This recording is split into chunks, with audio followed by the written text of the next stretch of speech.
पहले तो इसकी लैब के अंदर टेस्टिंग होनी चाहिए। जो भी इंडिया से स्टॉक आ रहा है मेडिसिन का, उसको टेस्ट। जो रिलेशंस पाकिस्तान के साथ हैं वो तो बिल्कुल भी ट्रस्टफुल नहीं है कंट्री। अराउंड द ग्लोब तो उसके जैसे रशिया के साथ अच्छे रिलेशंस हैं, लेकिन सिर्फ पाकिस्तान के साथ उसने अच्छा नहीं देखा।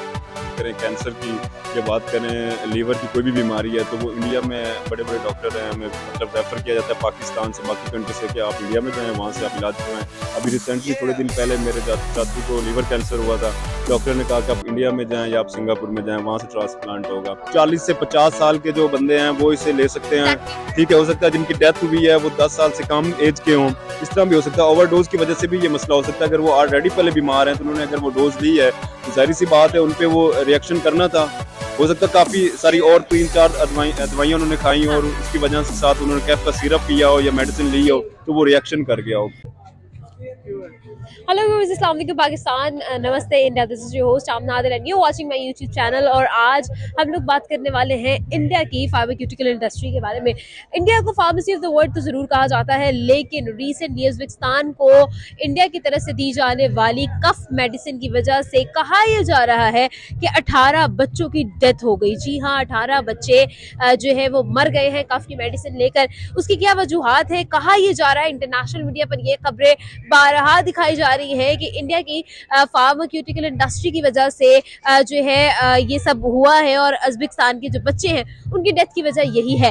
कंटामिनेटेड थी उनकी मेडिसिन, क्या वजूहत थी, किस वजह से ये सब हुआ, क्या वाकई में इंडिया की फार्मेसी पर सवाल उठाए जा रहे हैं, ये क्या सिचुएशन है, क्या सिनेरियो है, ये सब बातें करेंगे आज के हमारे प्रोग्राम में। हमारे साथ रहिए। इसी के साथ साथ अगर आपने अभी तक हमारे चैनल को सब्सक्राइब नहीं किया, चैनल को सब्सक्राइब कर ले, बेल आइकन को प्रेस कर दीजिएगा ताकि हमारे तमाम तरह अपडेट सबसे पहले आपको मिले। चलते हैं हम आपकी तरफ। वालेकुम सलाम। कैसे हैं आप? मैं ठीक हूँ। क्या नाम है? अली सजाद। अली सर, आज हम आपके लिए एक सवाल लेकर आए हैं। सवाल ये है कि India is called the pharmacy of the whole world. इसके बारे में आपका क्या ओपिनियन है, क्या कहेंगे इस बारे में, किस तरह से? इसका तो मुझे आइडिया नहीं, लेकिन जो मेडिसिन की जो आपने अभी बात किया, तो मेरा ख्याल है कि पहले तो इसकी लैब के अंदर टेस्टिंग होनी चाहिए। जो भी इंडिया से स्टॉक आ रहा है मेडिसिन का, उसको टेस्ट करें और फिर देखें कि वो वैलिड है या नहीं। फिर ये हम कह सकते हैं कि उसकी वजह से डेथ हुई होगी कि नहीं। अच्छा, यहाँ पर ना कहा यह जा रहा है कि उज़्बेकिस्तान की जो वेबसाइट है उस पर ये कहा जा रहा है कि ओवरडोज की वजह से डेथ हुई है। मेडिसिन जो थी वो वाकई में इंडिया की तरफ से गई थी, लेकिन उसकी जो ओवरडोज थी वो पेरेंट्स की तरफ से दी गई कि बच्चों को जो है वो उन्होंने ज्यादा मिकदार में सिरप दिया, जिसकी वजह से बच्चे जो है उसको ओवरकम नहीं कर सके और उनकी डेथ हो गई। क्या कहेंगे इस बारे में, क्या वाकई में इसमें गलती आपके ख्याल में किसकी है?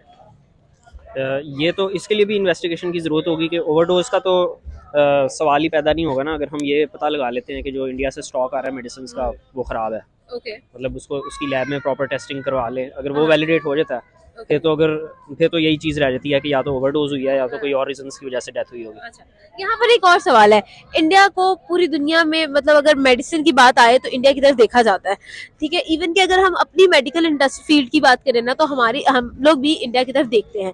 अब यहाँ पर मेरा सवाल आपसे ये है कि आपके ख्याल में क्या वाकई में इंडिया की जो फार्मेसी है, फार्मेसी की इंडस्ट्री है, उस पर सवाल उठाए जा रहे हैं, या उसके वाकई में उसकी परफॉर्मेंस पर क्वेश्चन है, या फिर उसको डिफ्रेम करने की कोशिश है? डीफ्रेम करने की भी कोशिश हो सकती है, लेकिन सबसे पहली चीज़ वही आ जाती है ना कि पहले अगर इन्वेस्टिगेशन करवा लेते हैं कि मेडिसिन में कोई इशू नहीं है, तो फिर तो डीफ्रेम ही किया जा सकता है उसको।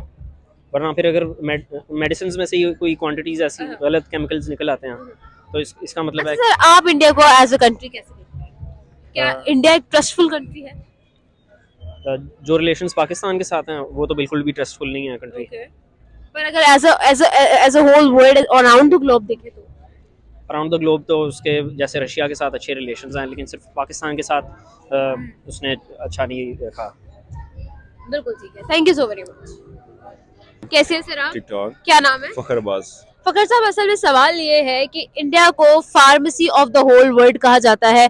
पूरी दुनिया मेडिसिन के लिए इंडिया की तरफ देखती है, इस बारे में क्या कहेंगे आप? हाँ बिल्कुल सही बात कह रही हैं, क्योंकि ज़्यादातर डॉक्टर जो हैं जो मशहूर मरूफ हैं वो इंडिया के ही हैं। अगर हम बात करें कैंसर की या बात करें लीवर की कोई भी बीमारी है तो वो इंडिया में बड़े बड़े डॉक्टर हैं, हमें मतलब रेफ़र किया जाता है पाकिस्तान से, बाकी कंट्री से कि आप इंडिया में जाएँ, वहाँ से आप इलाज करवाएं। अभी रिसेंटली थोड़े दिन पहले मेरे चाचू को लीवर कैंसर हुआ था। डॉक्टर ने कहा कि आप इंडिया में जाएँ या आप सिंगापुर में जाएँ, वहाँ से ट्रांसप्लांट होगा। तो बिल्कुल ये पहले नंबर पर है। अच्छा, यहाँ पर सवाल ये है कि उज़्बेकिस्तान को इंडिया की एक फार्मास्यूटिकल इंडस्ट्री ने मेडिसिन दी थी, कफ मेडिसिन, खांसी की मेडिसिन दी, जिसकी वजह से ये कहा यह जा रहा है कि उसकी ओवरडोज की वजह से 18 बच्चों की डेथ हो गई है उज़्बेकिस्तान में। इसके बारे में क्या कहेंगे आप? ये तो बहुत गलत बात है, क्योंकि इंडिया को पहले चाहिए था कि उसकी रिसर्च करें प्रॉपर तरीके से, लेबोरेटरी से पास करवाएं, उसके बाद वो आगे एक्सपोर्ट करते हैं। ये तो गलत बात है। हो सकता है कि उन्होंने उसकी रिसर्च ना करवाई हो प्रॉपर तरीके से लेबोरेटरी में, इस वजह से उन्होंने पहला एक्सपीरियंस किया हो कि हम इस कंट्री को देते हैं। हो सकता है कि हमारी ये अद्वियात चल सके आगे और हम आगे मतलब मुख्तलिफ कंट्री में एक्सपोर्ट कर सकें और ज़्यादा पैसे कमा सकें। अगर ये बात है तो इंडिया में नहीं हुई। अगर इंडिया में उन्होंने मेडिसिन सप्लाई की है तो इंडिया में कोई हुई है डेथ या नहीं हुई? आपके पास नॉलेज है इस मतलब? नहीं, असल में पता है क्या है, एक इंडिया में उन्होंने जो मेडिसिन दी थी, प्रोवाइड की थी, वो इंडिया के अंदर अभी तक उस तरह से इन्वॉल्व नहीं थी, लेकिन जो रिकॉर्ड किए गए हैं, जो रिपोर्ट सामने आ रही है, वो एक उज़्बेकिस्तान की आ रही है कि वहां पर जो, क्योंकि खबर असल में आई ही उज़्बेकिस्तान से है, और ये कहा जा रहा है कि वहां पर 18 बच्चों की डेथ हुई है और उस कफ मेडिसिन की वजह से हुई है। लेकिन उसमें खबर ये भी है कि वो बच्चे पहले से बीमार थे और पेरेंट्स जैसे घर में खुद मेडिसिन दे देते हैं, उस तरह से उन्होंने मेडिसिन दी कि इसके ऊपर पैरासिटामोल लिखा हुआ है, मतलब ये बीमारी में भी, बुखार में भी काम आ जाएगी। लेकिन हुआ ये कि वो ओवरडोज की वजह से जो है बच्चे जो है वो ओवरडोज को ओवरकम नहीं कर सके, जिसकी वजह से उनकी डेथ हो गई।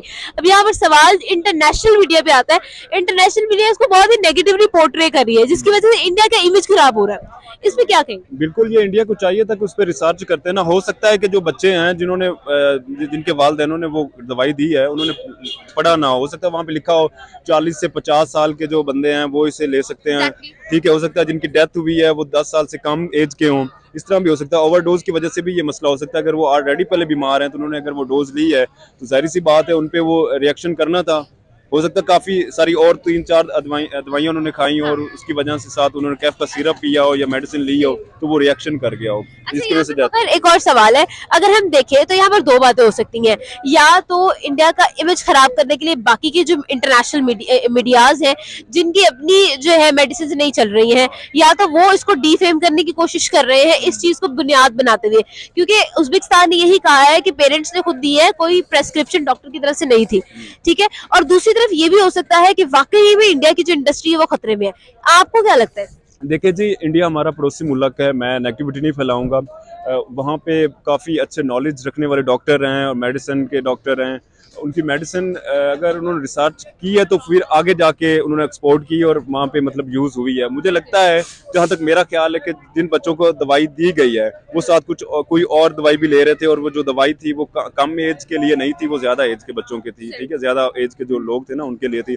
और बात अगर की जाए इंटरनेशनल लेवल पे नेगेटिविटी फैल रही है तो मुझे लगता है कि मीडिया को सिर्फ एक बात चाहिए कि वो मतलब देखें ना कि इंडिया एक बहुत बड़ा कंट्री है, कि मतलब उसके खिलाफ अगर हम बात करेंगे तो हमारे टीवी चैनल की रेटिंग ज़्यादा होगी।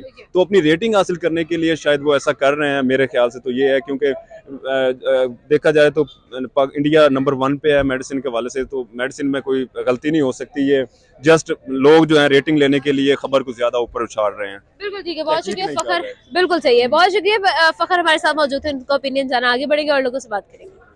कैसे हैं आप? अल्हम्दुलिल्लाह। क्या नाम है? मोहम्मद उस्मान। उस्मान, आज हम आपके लिए ये सवाल लेकर आए हैं कि इंडिया को पूरी दुनिया की फार्मेसी कहा जाता है। ये कहा जाता है कि पूरी जो दुनिया है वो अपनी फार्मेसी के लिए, अपनी मेडिसिन के लिए इंडिया को देखती है। आप इस बारे में क्या कहते हैं, क्या मुत्तफिक हैं आप? बात यह है कि अगर उनकी फार्मेसी अच्छी है या बुरी है, अगर बुरी है तो जाहिर सी बात है हमें उनके साथ कोई कनेक्शन नहीं रखना चाहिए।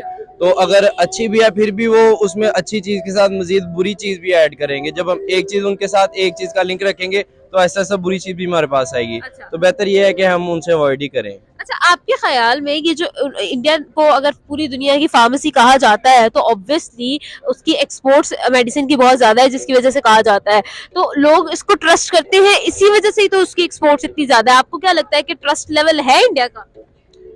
मुझे नहीं लगता के ट्रस्ट लेवल होना चाहिए, अगर है भी तो मैं यही कहूँगा कि उनके साथ हमारा कोई कनेक्शन इस तरह का होना चाहिए, क्योंकि जब एक चीज़ को वो गलत करेंगे तो जाहिर सी बात है दूसरी भी हमारे साथ वो मिस्टेक में अच्छा, रखेंगे। यहाँ पर उस्मान मसला यहाँ पर ये है कि अगर हम लोग इसी चीज की बात करें तो ट्रस्ट जो है, मेडिसिन जो है वो पूरी दुनिया ले रही है। इवन के पाकिस्तान के अंदर भी मेडिसिन की बात जब की जाए, मेडिकल फील्ड की जब बात की जाए, तो हम लोग इंडियंस की तरफ देखते हैं।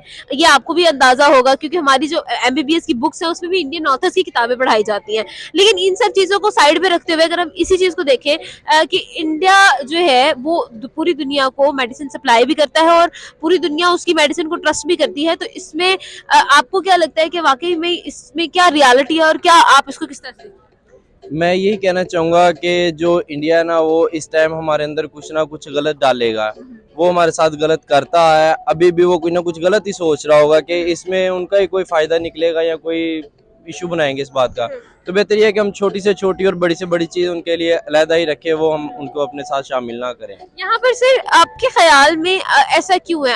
हम लोग अगर हम जब भी इंडिया की बात करते हैं, इंडियंस की बात करते हैं, तो क्यों एक नेगेटिव इमेज हमारे माइंड्स में क्रिएट हुआ हुआ है? क्या कहेंगे इस बारे में? वो ये है कि वो गैर मुस्लिम है, जो गैर मुस्लिम है हमारे साथ उनका कोई ताल्लुक नहीं होना चाहिए, तो वो गैर मुस्लिम जो है काफर में आ जाता है। तो अगर हम उनके साथ कोई रिलेशन रखेंगे तो जाहिर सी बात है हम उनके साथ भी हमारा अच्छा रिलेशन बन जाएगा, वो ऐसा ऐसा हम उनकी तरह हो जाएंगे, जिस सोबत में बैठेंगे उसी सोबत में आप उनके साथ हो जाएंगे। लेकिन अगर हम यही देखें तो सिर्फ इंडिया तो गैर मुस्लिम नहीं है ना, गैर मुस्लिम तो फिर बहुत सारी कंट्रीज हैं।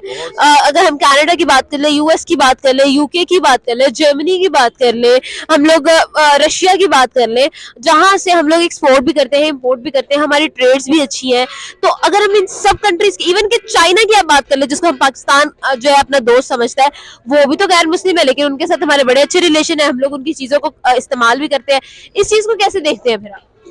मैं यही कहूँगा इमरान खान भी मेरी नज़र में मुसलमान नहीं है, वो भी गैर मुस्लिम ही है, तो उसके साथ भी उसको हमने वज़ीर आज़म बनाया हुआ है, तो दूसरी हम कंट्री के साथ अपना जो है वो तिजारत कर रहे हैं। तो लिहाजा यही है कि इनसे हमें वाइडली दूर ही रहना चाहिए। पाकिस्तान में बहुत सारे ऐसे काम है, अब नशा हर चीज़, हर काम, बुरा काम पाकिस्तान में भी होता है, हर वो काम पाकिस्तान में है जो इंडिया में नहीं। अब इंडिया वालों को हम पसंद भी नहीं करते, लेकिन जब तक हम उनका ड्रामा कोई सीरियल ना देख ले हमें रात को नींद नहीं आती। कोई फिल्म न्यू आ रही है, हम सैल में उसकी ज्यादा से ज्यादा टिकट लेके आते हैं जब उनकी फिल्म इशू हो रही है, वो जाके देखते हैं, फिल्म देखते हैं, हालांकि वो हमारे लिए नापसंद है, काफर है, हम उनके लिए जंग के लिए अपने बॉर्डर पे खड़े में फौजी खड़े किए हुए हैं कि उनके साथ जंग करने के लिए, और घरों में हमने उनको रखा हुआ है, टीवियों में देखते हैं जी शो, ये वो सारा उनको ये है कि इंसान मुनाफकत में आया हुआ है। तो बेहतर यही है कि एक साइड पे रहें तो एक साइड में इंसान अच्छा रहेगा। अच्छा सर, यहाँ पे मुझे ये बताइएगा आपके ख्याल में अगर हम इसी चीज को ले तो अगर पाकिस्तान सिर्फ मुस्लिम कंट्रीज के साथ ही अपना रिलेशन रखेगा और ऐसी मुस्लिम कंट्रीज वो लोग भी ट्रेड कर रहे होते हैं गैर मुस्लिम, और किसी भी स्टेट का ना कोई दिल होता है ना ही उसका कोई मजहब होता है, लेकिन अगर हम इस चीज को देखें तो पाकिस्तान तो आइसोलेट हो जाएगा। फिर पाकिस्तान कैसे चलेगा जब वो तमाम नॉन मुस्लिम कंट्रीज के साथ बाइकआउट कर लेगा, उनसे ताल्लुक नहीं रखेगा, तो फिर किस तरह से चलेगा? पाकिस्तान जब नए पाक सल्लल्लाहु अलैहि वसल्लम के दौर में भी हमारा दूसरी कंट्रियों के साथ, काफरों के साथ कोई ताल्लुक नहीं था, तब भी हमारा रिज़्क हमें मिलता था, तब भी उनको रिज़्क मिलता था, और रिज़्क का वादा अल्लाह पाक ने किया हुआ है, ये हमें वो काफिर अंग्रेज या हिंदू वो हमें रिज़्क नहीं देते। ठीक है, अब अपनी यहाँ पर टॉपिक पे आते हैं। यहाँ पर सवाल असल में मैं ये करना चाह रही थी कि उज़्बेकिस्तान में ये खबर सामने आई है कि 18 बच्चे कफ सिरप की वजह से मर गए हैं, लेकिन ये भी कहा जा रहा है कि कफ सिरप की ओवरडोज की वजह से मरे हैं। तो क्या कहेंगे, और ये वो जो मेडिसिन थी वो इंडिया ने प्रोवाइड की थी, इस बारे में क्या कहेंगे? वो कफ डोज की वजह से, अब ये वैक्सीनेशन थी, ये भी कहा गया था कि 2 साल में बंदा मर जाएगा जो वैक्सीनेशन करवाएगा, वो एक वहम दिल में डाल दिया गया था कि वो लगेगी तो मर जाएगा। अब बेहतर यह है कि अगर हम नहीं लगवाते तब भी मौत का कोई पता नहीं कब आनी है कब नहीं आनी, तो कब सिर्फ का ये है कि अगर वो यूज़ किया हुआ है तो जाहिर सी बात है ना करें, अगर उसमें कोई डाउट आ गया तो। बिल्कुल ठीक है, बहुत शुक्रिया जी। मैं इस लोगों से की बात जान उनको भी आप तक शेयर भी किया। उम्मीद करती हूँ आज की वीडियो आपको बहुत पसंद आई होगी। आप नादिर को दे इजाजत और देखते रहे हमारा यूट्यूब चैनल। साथ ही साथ अभी तक अगर आपने हमारे चैनल को सब्सक्राइब नहीं किया तो जल्दी से चैनल को सब्सक्राइब कर ले, बेल आइकन को प्रेस कर दीजिएगा ताकि हमारी तमाम तर अपडेट्स, तमाम तर वीडियोस सबसे पहले आप ही को मिले। उसी के साथ साथ अपना और अपनों का आपने बहुत ज्यादा ख्याल रखना है, क्योंकि बहुत ज्यादा जरूरी। आपसे मिलेंगे अगली वीडियो में, तब तक के लिए खुदा हाफिज।